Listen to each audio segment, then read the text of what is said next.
So, we're done with our special board meeting, and now we move on to committee meetings.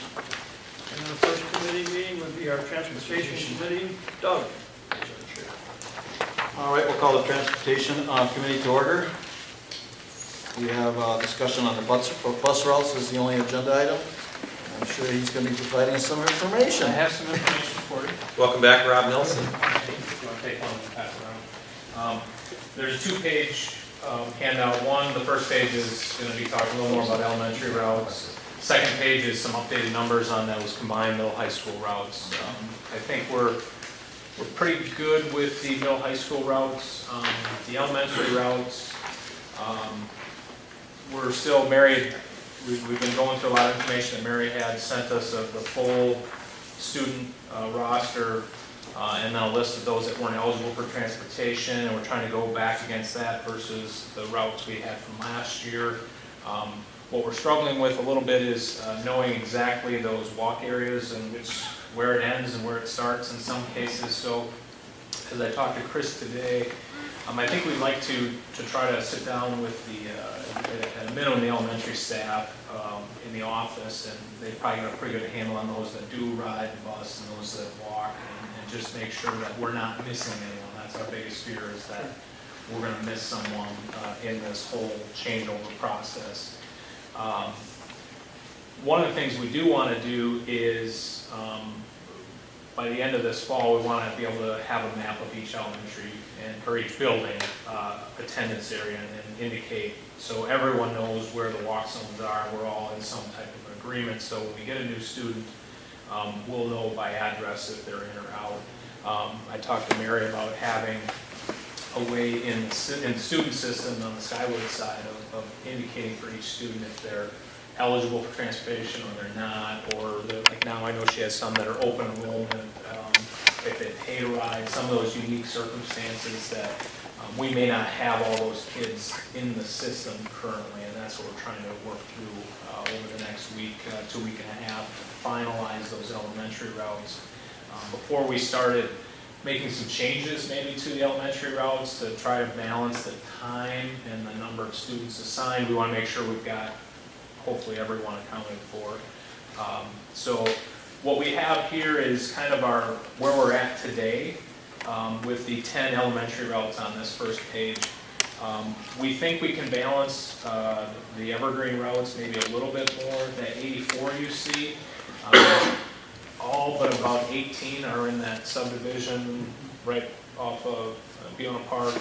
Last couple stops before we get to school, first couple stops in the afternoon. So 84 doesn't bother me. We've got 4, 5, 6 buses that are 81 to 83 passenger capacity. So we know on a given day that there's probably 10% that aren't going to ride. So, and we do have obviously buses going in that same area because of the large population up that street or up on both sides of the road there. So we do have some ways to be flexible if we do get into an overload situation in there.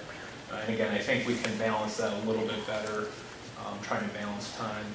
Trail side, those 3 routes as far as numbers, though it's more of a time issue because we are traveling a little further north and on both sides of 36, and some of those island areas out in the eastern part of the district. Woodfield, I think we've made a few tweaks to that to try to, again, balance those numbers out. I know that was a concern with the principal at the last meeting. So I think we've got a fairly good handle on where we're at. I've been working, I had sent Chris maybe a week or so, 2 weeks ago, a letter that maybe we'd like to get out to all the families in the district in some shape or form. One, to introduce themselves, give us our phone number and where to contact us if there's anything that they need to contact us about, whether it's routes or even when we get into the school year with behavior on the bus, things like that. And that we would have something in there to notify them that they'll be receiving, and I apologize I didn't bring it, but we've got postcard size letters that can go out that'll list student name, pickup location, pickup time. And that way parents will know to look for it if they don't receive one and they think they should because they rode the bus last year, to give us a call. or if something looks different, to just make sure that we've got the right address or the right pickup location. In some cases, we are maybe adjusting some of the stops to maybe break up some of those larger groups that maybe there were in the past.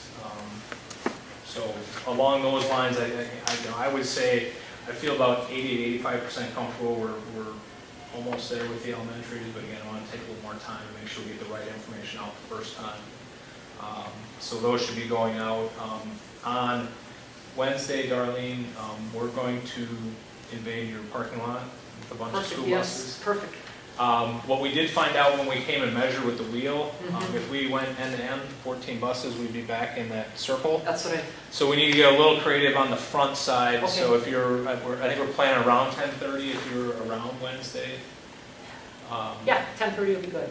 Yep. Okay, that we can look and, we've got a couple ideas, but we want to actually get all the buses there and make sure that it works.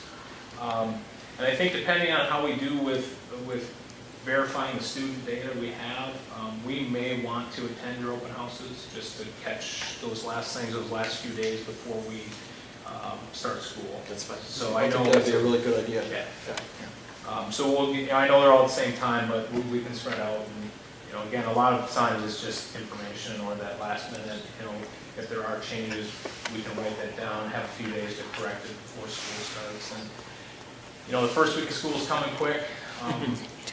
I know it's not going to go as well as I'd like to. As I'd like it to go, I'm just afraid there are going to be some hiccups so that people understand we'll get it under control rather quickly. But to call us, and I would encourage the principals or parents to call us directly, and that'll be in the letter that goes out. I think there's a way to do it. The email, I think, is what you said. So. Are we also able, like what's going to go on the postcards, are we able to email it to families, just thinking on a small card may get shuffled into things? That there's another way to, just to, just to make sure families.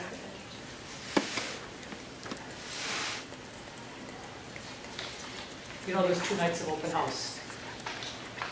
I will make sure we get those dates. I think we had them originally when we met with all the principals. Wednesday we can confirm that. Okay. I gave this to my son is happy too. Okay.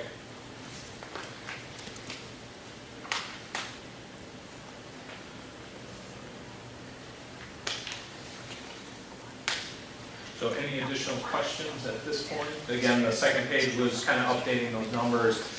The high school numbers changed on a couple routes, and I think a couple on we got a few more St. Thomas students than what we had originally. And I should say on the front page, back to the front page, talking with Chris that you're going to slide the 5 minutes to slide the whole day. So I actually bumped these numbers up 5 minutes from what we had originally planned for the route. So that does reflect that 5-minute change. Yeah, for the morning pickup time. And again, some of these might change a little bit more if we can tweak it a little better and hopefully we balance out so we don't have maybe someone getting on at 7:35 or 7:40. Although again, some of it's just the nature of where your subdivisions are. There's a lot of kids in one area, so the route doesn't have to start till 15 minutes before we drop off because they load up 8 kids in that short amount of time. Chris, how do these compare to the times? Last year? I don't know. I would have to do some checking. And a lot of it is based on what was set up last year, so we're trying to see again if we can gain some improvement. I think in a lot of cases they were run well.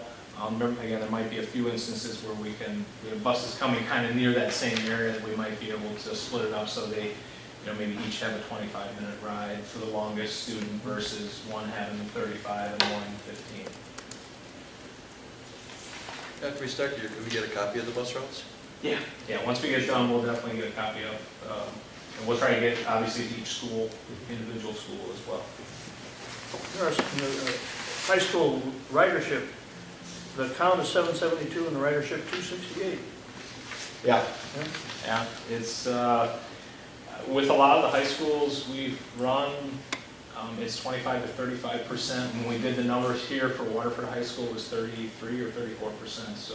So that's actually high. Yeah. Wow. Yeah, so it's, and again, with those, we've got some ideas. If we have some higher ridership than what we anticipate in certain areas, that we can adjust along those lines.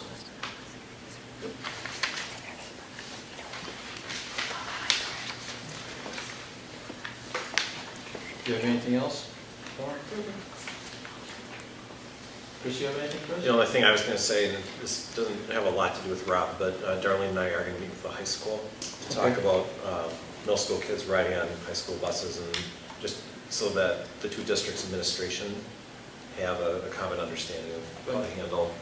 I know that was one of the school board members up there's concerned originally, and they had instructed on Mr. Branstad or check other districts that do it, and it came in with favorable reports, so. Yeah. The first district I was administrator in, they had K-12 on the same bus, so it works. And we're meeting with the administration, with our drivers, I forget the date. 21st, I think? 21st. Yeah. Again, kind of talk those same things, expectations and the process. And I should say, we have all the buses we need, we're pretty close on having all the drivers we need, so never say we have enough drivers, so we're always taking applications, but things seem to be progressing along those lines for us. Okay. Motion to adjourn? Second. Thank you, Rob. Thank you for coming, appreciate it.